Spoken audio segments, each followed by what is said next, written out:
Mga floating cottage sa kadagatan sa poblasyon Talisay City.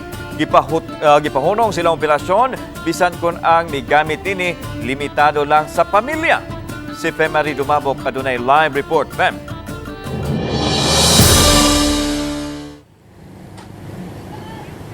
Yes, Lan, gipahunong una ang pagpa-operate sa maong mga floating cottages. Bisan kung personal use pa kini sa kapribadong beach resort, subay kini sa mando ni Talisay City Mayor Samsam Gulyas.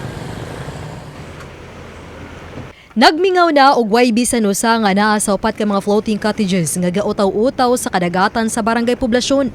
Sukwahi isa makita sa yuning semana nga may mga tawo nga migamit niini og nangaligo sa dagat. Mipagawas ang mayor og notice of violation ngadto sa tag-iyab sa mga floating cottages.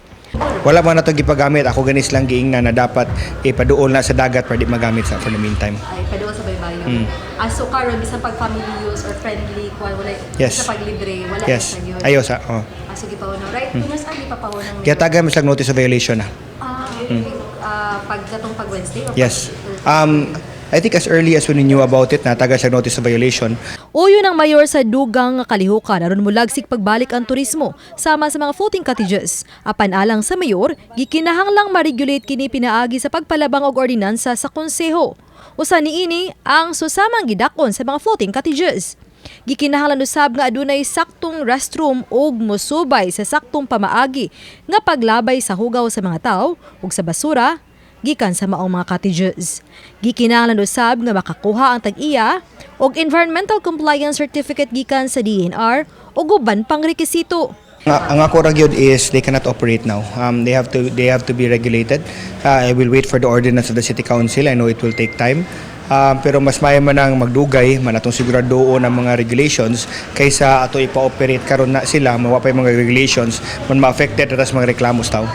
Iya sa negosyanteng si George Aznar ang mga floating cottages nga una nang namahayag nga andam mosunod sa kamanduan sa kagamhanan.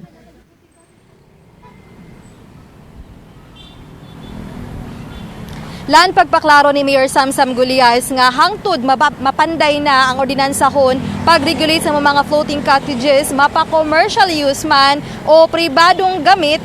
Wagid unay tugutan nga diha sa kadagatan kung bisan asa nga kadagatan sa dakbayan sa Talisay.